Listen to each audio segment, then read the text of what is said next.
રાષ્ટ્રપતિ દ્રૌપદી મુર્મુ દ્વારા સૈનિકોને વીરતા પુરસ્કાર આપવાની જાહેરાત કરાઈ હતી, જેમાં પંચમહાલ જિલ્લાના શહેરા તાલુકાના ખોજલવાસા ગામના રહેવાસી અને હાલ ભારતીય સેનાની 21 મહા રેજિમેન્ટમાં નાયબ સુબેદાર તરીકે ફરજ બજાવતા એક ગુજરાતી જવાન સંજયકુમાર ભમરસિંહ બારિયાનો પણ સમાવેશ થાય છે.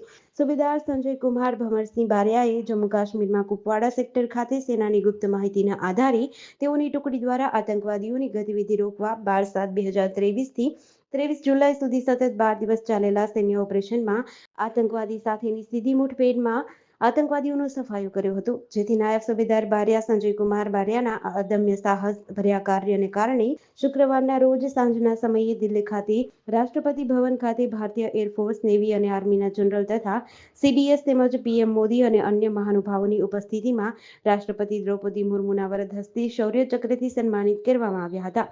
ખોજલવાસા ગામના સંજયકુમાર ભમરસિંહ બારિયા આર્મીમાં વર્ષ 2021માં જોડાયા હતા અને પ્રથમ પોસ્ટિંગ તેમનું જમ્મુ કાશ્મીરના રજૌરી ખાતે થયું હતું, જ્યાં 3 વર્ષ તેમને પોતાની ફરજ બજાવ્યા બાદ તેઓની હૈદરાબાદ બદલી થઈ હતી.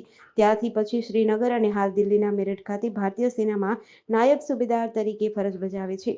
શુક્રવારે રાષ્ટ્રપતિના હસ્તે સંજયકુમાર બારિયાને શૌર્ય ચક્રથી સન્માનિત કરાયા હતા. ખોજલવાસા ગામના વતની સંજયકુમાર ભમરસિંહ બારિયા જમ્મુ કાશ્મીર ખાતે CRPFમાં ફરજ બજાવે છે. તે કુપાવાડા ખાતે અંદાજે 12 દિવસ જેટલી ચાલેલી અથડામણમાં આતંકવાદીઓને મારી અને એનો સફાયો કરેલ છે. તે બદલ આપણા ભારતના રાષ્ટ્રપતિ દ્રૌપદી મુર્મુના હસ્તે શૌર્ય ચક્ર એનાયત કરવામાં આવેલ છે.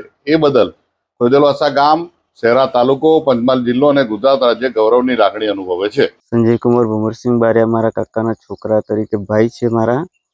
તેઓને હું બહુ લાગણી તરીકે અનુભવું છું.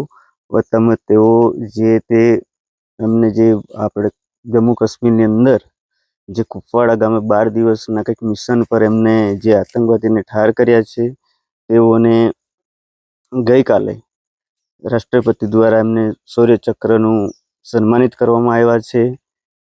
તેઓને અમે અમારું ગામ ખોજલવાસા આખું બહુ ગૌરવ અનુભવીએ છીએ, તેમજ હું બી મારા ભાઈ તરીકે બહુ ગૌરવ અનુભવું છું. વત્તામાં બધું અમારા ગામમાં અને બધી રીતે બધા બહુ એમને ચાહે છે અને તેઓને સન્માનિત કરેલ છે. તે બદલથી અમે બહુ ખુશાલ અને મસ્ત રહીએ છીએ. GDC ન્યૂઝ સાથે પાર્થિવ દરજી, પંચમહાલ.